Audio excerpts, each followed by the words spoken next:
maka kalian akan bahagia. Kalian akan dapatkan kebaikan dunia dan akhirat. Selamat di dunia, selamat di akhirat, terselamat daripada azab Allah. Nabi belum memberikan nasihat. Saya adalah menginginkan kebaikan kepada kalian di dunia dan akhirat. Makanya tanggung jawab kita. Allah berikan kita kerja agama. Dan nikmat ini bagaimana agama yang sempurna datang dalam diri kita. Pertama kali kita dengar, kemudian kita pahami, dan bagaimana kita bawa dalam kehidupan kita. Bagaimana agama yang sempurna datang dalam kehidupan kita. Obat, minum, kalau badannya pegal-pegal ke badannya, matanya rusak, minum obat terasa ke mata. Pendengarannya sakit, kupingnya sakit, minum obat terasa ke kuping. Sakit perut, minum obat sakit perut terasa di perut. Begitulah agama. Kemana? Kalau ada agama, datang kesannya dalam kehidupan kita. Kalau tidak ada agama, maka kehidupan jauh dari agama yang terjadi kerusakan. Dengan sebab tidak ada agama, rusak iman, yakinnya salah, amalnya salah, menggunakan badan pun pada perkara yang salah, yang buruk. Akhirnya tersebarlah kerusakan di mana-mana. Kemana saja dia pergi, tersebarlah kerusakan di sana. Sebagaimana sebelum datangnya Islam, semua rusak demi rusak. Bahkan ibadah pun dalam keadaan telanjang sebelum datang Islam. Tawaf juga, tapi dalam keadaan telanjang, karena tidak ada agama. Dengan datangnya agama, yang kotor jadi bersih. Dan hari ini pun begitu juga. Tapi syaratnya agama datang dalam kehidupan kita. Satu, pengetahuan, sekedar maklumat. Baik, tapi tidak cukup hanya pengetahuan agama saja. Tidak cukup, sekedar maklumat. Bagaimana yang kita tahu tadi kita bawa dalam kehidupan kita. Apa yang diperintahkan kita jalankan, apa yang dilarang ditinggalkan. Apa yang diperintahkan dalam kehidupan kita jalankan, dan apa yang dilarang kita tinggalkan. Inilah takasa dakwah. Apa yang diperintahkan kita jalankan, apa yang diarahkan kita jalankan, dan apa yang dilarang kita tinggalkan. Allah berikan kita, untuk itulah kita selalu muzakarah ilmu dan zikir. Kita gunakan sifat yang ketiga, ilmu ma zikir. Dan kita bawa dalam kehidupan kita nih, ilmu dan zikir, sifat yang ketiga. Ilmu zikir, ilmu ma zikir, ilmu ma zikir.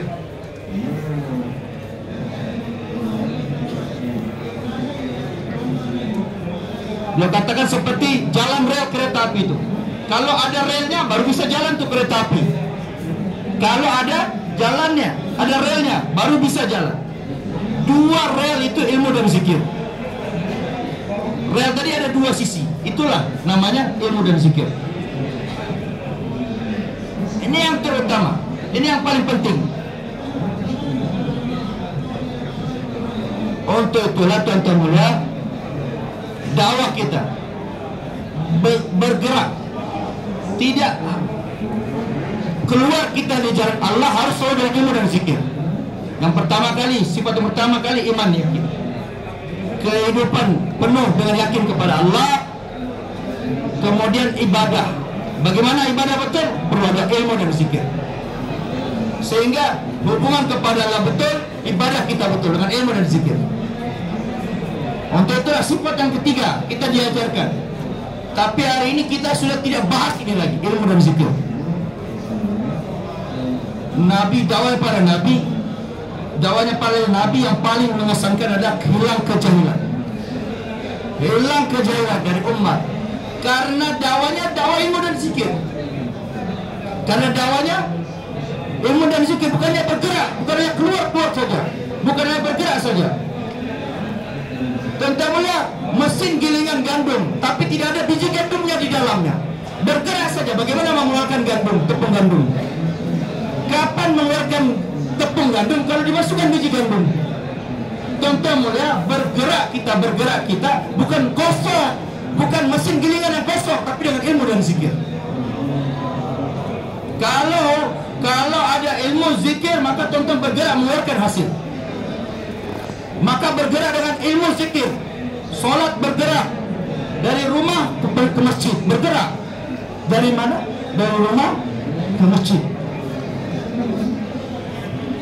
Perlu ada ilmu dan zikir, bukan sekedar bergerak saja. Perlu, penting, dari rumah ke masjid untuk solat perlu ada ilmu dan zikir, bukan sekedar bergerak. Saya pertama kali solat, untuk solat pergi dari rumah saya. Setiap hari ada, ini memang pasti kita pergi ke masjid, tapi ada ihtimam dengan solat. Ihtimam itu apa? Sungguh-sungguh. Sudah wudhu dari rumah, kemudian baru pergi ke masjid. Siapa orang wudhu sempurna di rumahnya kemudian pergi ke masjid, seperti pakaikan ihram untuk haji dan umrah. Ilmu zikir inilah, ilmu zikir itu fadilahnya tahu dan caranya juga tahu. Maka dakwah kita ini sekarang yang sangat penting adalah ilmu dan zikir. Kalau sudah dalam dakwah kita ada ilmu dan zikir, maka dakwah kita bersinar.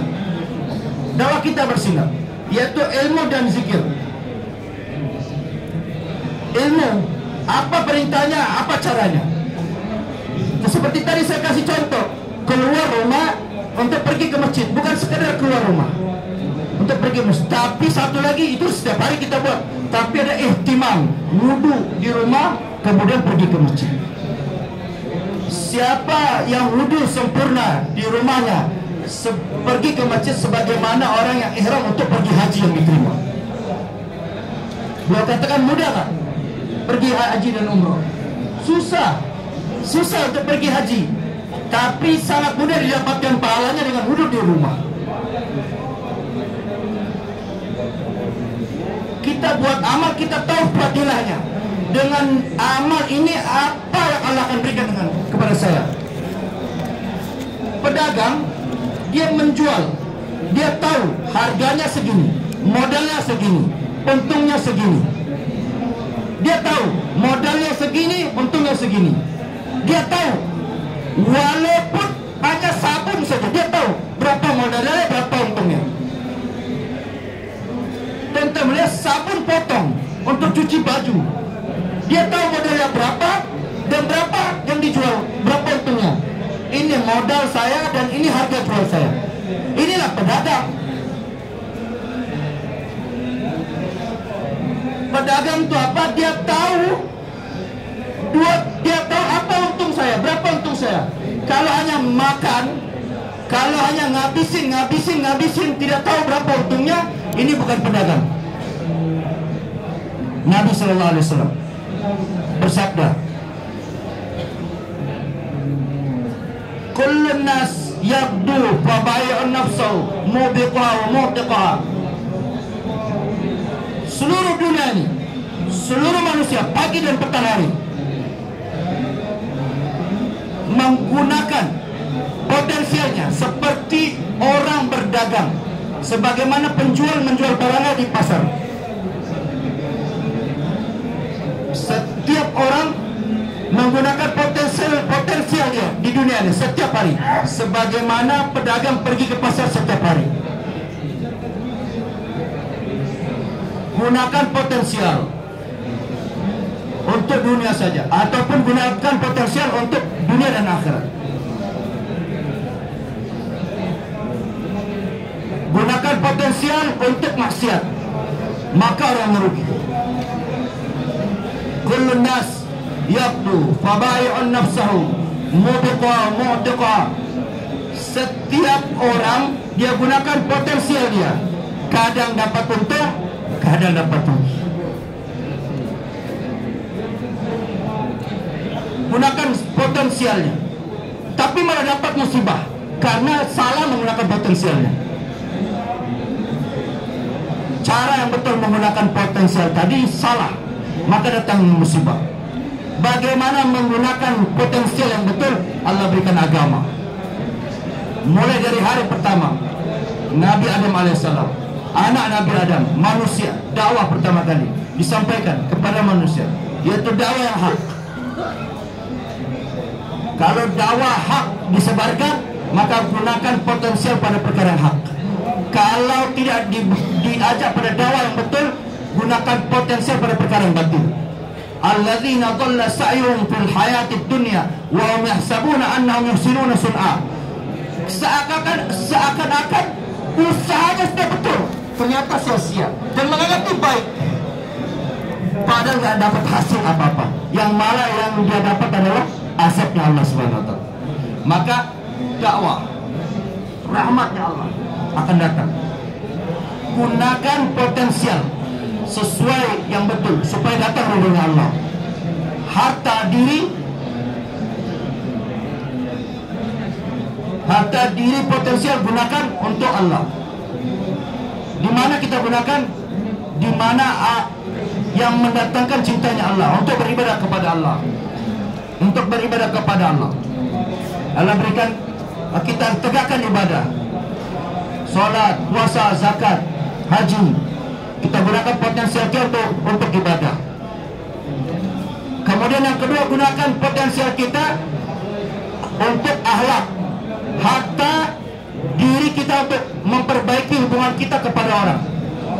Dalam harta kita perlu ada sifat adil. Adil, tunaikan hak orang lain dengan adil. Apa yang aku sukai, begitulah untuk saudara saya. Kalau saya tidak suka, begitulah untuk saudara saya. Itu namanya adil. Kita kepada hamba-hamba Allah adil. Ini perintah. Lumitu li'adila bainakum. Aku diperintahkan untuk adil di antara kalian. Kalau saling adil, saling menunaikan hak di antara kita. Ibadah. Kemudian adil kepada makhluk-makhluk Allah. Di atasnya adil, level yang kedua adalah ihsan. Kalau dengan adil, hak terpenuhi. Kemudian lebihkan lagi level yang di atas, yaitu ihsan. Ihsan dilebihkan lagi. Maulana Ilyas rahmatullahi alaih ketika beliau safar, waktu zaman tersebut tidak banyak kendaraan, bis tidak ada, sedikit sekali. Banyak orang naik delman, kuda. Satu orang naik delman, naik kuda. Maka lihat Maulana Ilyas, panggil Maulana Ilyas, saya antar kau sampai ke stasiun. Kata Maulana, saya ikut. Dia selalu bawa delman dia, kuda dia untuk antar orang. Memang kerjaan dia seperti itu, delman. Berapa? Waktu zaman itu 75 sen. Dan Maulana Ilyas kasih 75 sen. Tapi Maulana Ilyas lebihkan. Inilah namanya ihsan. Yang biasanya orang ongkosnya sampai stasiun 75 sen dilebihkan. Yang kalau bayar 75 itu namanya adil. Memang biasa orang segitu. Tapi kalau kita lebihkan, itulah ihsan, level di atas. Dan Allah, innallaha ya'muru bil adli wal ihsan. Allah perintahkan adil, kemudian level yang kedua ihsan. Level yang kedua ihsan. Ini cara untuk hamba-hamba Allah. Kita kepada hamba Allah, pertama adil, kemudian ihsan. Dilebihkan lagi. Iman, ikhlas. Kalau kepada Allah, iman, ikhlas. Kepada hamba Allah, adil, ihsan. Kepada Allah, iman, ikhlas. Kepada hamba Allah, adil, ihsan. Iman dan cari ridha Allah. Kepada Allah, urusan dengan Allah, iman, ikhlas. Urusan dengan hamba Allah, adil, ihsan. Inilah dakwah para nabi, memberikan kepahaman kepada setiap orang, perbaiki hubungan kepada Allah, dengan iman, ikhlas, yakin kepada janji Allah, takut kepada azabnya Allah. Kemudian dalam amal, niat hanya karena mencari ridha Allah saja. Jangan ada niat apapun kecuali mencari ridha Allah. Iman dan ikhlas, urusan kepada Allah, urusan kepada hamba Allah, adil dan ihsan. Inilah taklimnya para nabi, inilah dakwanya para nabi. Urusan kepada hamba-hamba Allah yang lain, adil, ihsan. Adil, ihsan, dilebihkan lagi. Dengan adil terpenuhi hak, dengan ihsan datang kasih sayang di antara kita. Inilah dakwah kita. Dakwah di cara dakwah. Untuk itulah tuan mulia, ibadah adalah hak kepada Allah dengan iman dan ikhlas, kepada hamba Allah dengan adil dan ihsan. Dengan ini Allah akan berikan kehidupan yang baik, hayatan thayyibah, man amila salihan, min dzakarin aw unsa wa huwa mu'min, falanuhyiyannahu hayatan thayyibah. Siapa yang beriman, beramal soleh, Allah berikan kehidupan yang baik, kehidupan yang bersih. Tidak akan ada keburukan, tidak ada kerusakan. Saling kasih sayang di antara kita. Nabi SAW mengajarkan kita kehidupan seperti ini. Bagaimana menjalani kehidupan di dunia ini. Kunu ibadallahi ikhwana, saling bersaudara. Jadilah hamba-hamba Allah dan saling bersaudara. Jadilah kalian hamba-hamba Allah yang sebenarnya, taat kepada Allah dan saling bersaudara. Bersaudara dengan adil dan ihsan. Kepada Allah dengan iman dan ikhlas, kepada hamba Allah adil dan ihsan. Kepada binatang-binatang pun adil. Gunakan binatang, begitu juga kasih makannya. Kasih beban yang berat, kasih makan yang banyak. Binatang ini seperti orang bisu, tidak bisa berbicara. Tapi kalau kita beri beban yang berat, kasih makan yang banyak juga.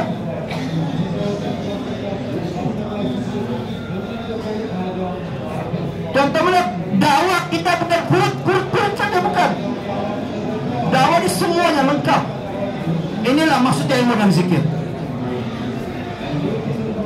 Dalam setiap aspek kehidupan kita ada ilmu dan zikirnya. Kalau kita dakwah yang tersebar ilmu dan zikir, maka orang akan paham iman, paham ikhlas, paham adil, paham ihsan. Dengan ilmu zikir. Ini jalan rel kereta apinya, relnya. Maka ilmu akan hidup di dunia ini, kejahilan akan hilang, zikir akan hidup, kelalaian akan hilang. Dunia dulu jahil, kejahilan. Nabi ajarkan bahwa ilmu hilang kejahilan. Litunzira qauman ma unzira aba'uhum fahum ghafilun. Wahai Nabi, kami utus kepada mereka untuk mengingatkan mereka karena mereka ghafil, lalai. Setelah Nabi Isa alaihissalam terjadi kejahilan dan kelalaian, Nabi datang diutus, kejahilan hilang, kelalaian hilang, datang ilmu dan zikir. Apa caranya menjalani perintah Allah? Dengan ilmu dan zikir. Semakin ilmu zikir hidup, maka dakwah kita akan bersinar. Kehidupan tidak akan menjadi gelap.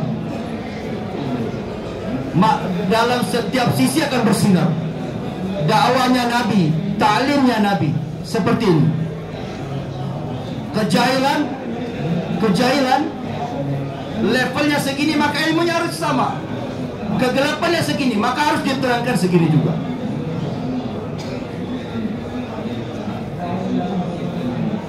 Orang-orang belajar Al-Quran, mengamal Al-Quran. Belajar sunnah, mengamalkan sunnah. Quran ada nurnya dan sunnah pun ada nurnya. Inilah ilmu dan zikir.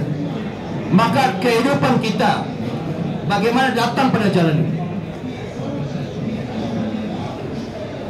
Bagaimana Nabi ajarkan caranya, secara sunnah. Kita perlu belajar dan kita dakwakan perkara ini kepada orang lain. Karena banyak orang yang belum tahu perkara ini. Ilmu dan zikir seperti rel kereta api. Nah, kalau ada relnya maka kereta bisa berjalan.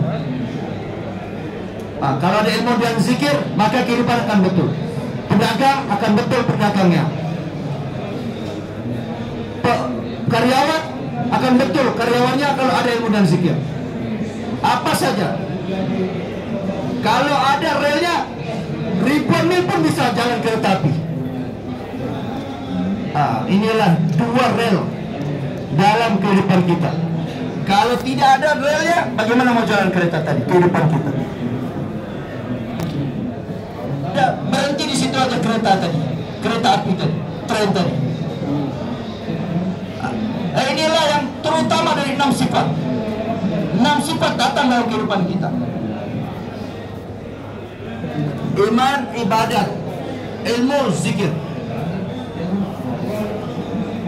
dan kepada makhluk hamba Allah adil dan ihsan.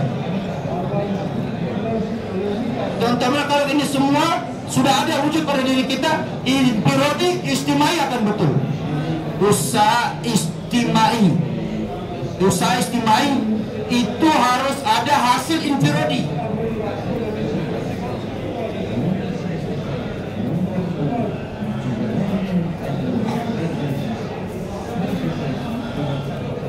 Salat berjamaah.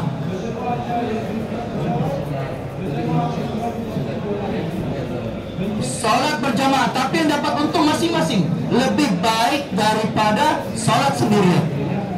27 kali derajat lebih baik daripada salat sendiri. Usahanya istimai, kesannya untuk infiradi. Tadi seperti salat berjamaah. Salat berjamaah, pergi ke masjid. Setiap satu sholat bukan satu, tapi 27 derajat lebih baik. 27 kali sholat lebih baik. Kalau istimai kuat, infiradi pun ada kesannya. Maka istimayat harus kita jaga, sehingga secara infiradi pun kita paham. Kalau istimayat kita betul, infiradi kita akan betul. Istimai datang dalam ibadah, dalam sunnah, maka infiradi pun seperti itu. Dengan istimaiyat, infiradi akan meningkat. Sebagaimana sholat berjamaah 27 derajat. Sholat Jumat lebih banyak lagi. Kenapa sholat Jumat lebih banyak istimaiyatnya? Bahkan fadilahnya sholat Jumat lebih banyak daripada sholat berjamaah yang lain. Dengan istimaiyat, infiradi akan meningkat. Istimayat, bagaimana buat kerja istimayat? Harus saling nusrah. Maka kita diperintahkan untuk nusrah agama. Ya ayyuhalladzina amanu kunu ansarallah, wahai orang-orang beriman, jadilah kalian semuanya penolong-penolong agama Allah. Nusrah adalah amalan istimai. Setiap diri kita menolong agama Allah. Petani bertanam, siram air. Orang yang nusrah itu seperti menyiram air pada agamanya. Seperti petani menyiram air. Menolong agama Allah. Kalau kita menolong agama Allah, pertama kali infiradi. Agama wujud pada diri kita. Kemudian istimai juga. Usaha istimai, usaha infiradi. Agama sudah wujud apa belum? Pergi ke pasar, saya sudah dapat untung berapa hari ini? Kita selalu berpikir.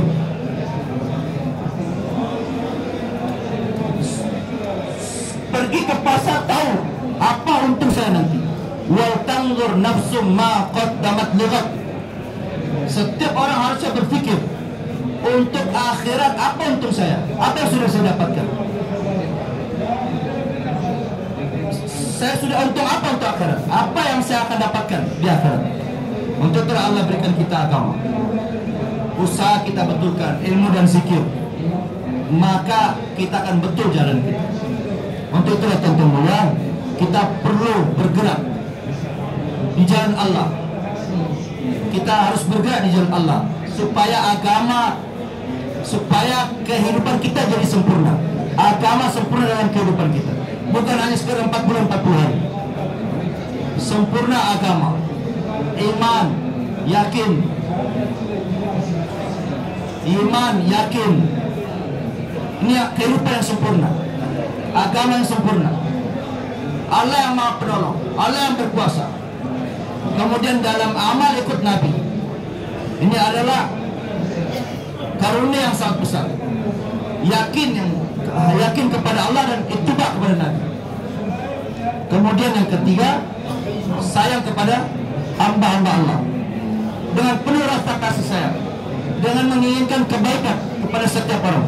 Setiap Nabi selalu kasih kepada umatnya, sebagaimana kedua orang tua saya kepada anakku. Nabi selalu mengatakan, aku sangat sayang kepada umat dan menginginkan kebaikan kepada umat. Dai itu apa dai? Dai itu menginginkan kebaikan kepada setiap orang, untuk diri sendiri dan untuk umat. Maka kita diberi kerja dakwah ini, dan Allah yang menjalankan, Allah yang gerakan kita untuk bekerja ini. Ini adalah kasih sayang Allah kepada kita, untuk kita bersyukur kepada Allah. Maka untuk itulah kita terus bekerja ini. Dan apa saja takaza dakwah ini untuk meningkatkan kita, apa saja takaza, dan kita sambut takaza tersebut. Kita sambut takaza tadi. Ini perintah, wahai orang-orang Islam, orang iman, jadilah penolong-penolong agama Allah. Kasih sayang kepada umat. Apa saja takaza kita sambut. Kita sempurnakan takaza, saling membantu di antara kita. Inilah nusrah. Kalau kita nusrah agama Allah, Allah nusrah kita. Intansarallah turku. Tolong agama Allah, Allah tolong kita. Bagaimana mengambil pertolongan Allah? Ada jalannya. Yakin, menolong agama Allah, jaga agama Allah, jaga sunnah dan syariat. Kemudian kita dakwah kepada orang lain.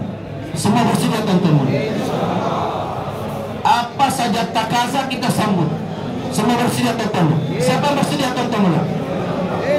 Mana jemaah tasbih? Siapa yang sedia? Niat semua insya Allah Pak. Allah terima tuan-tuan. Sekarang Pak yang sudah terbentuk jemaahnya, silakan catatkan nama. Orang Indonesia datang ke tiang 43. Semuanya 4 bulan setiap tahun insya Allah Pak.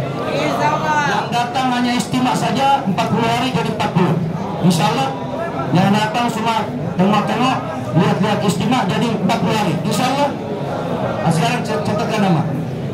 Orang Indonesia 43, bentuk 45 orang, 45 atau 6 orang, dengan usaha-usaha 1 tahun yang terjemin. Kemudian orang Malaysia di tiang nomor 35. Kemudian orang Singapura di belakang. Silakan Pak, semakin cepat kita catatkan nama, semakin cepat kita dapat orang Pakistannya Pak.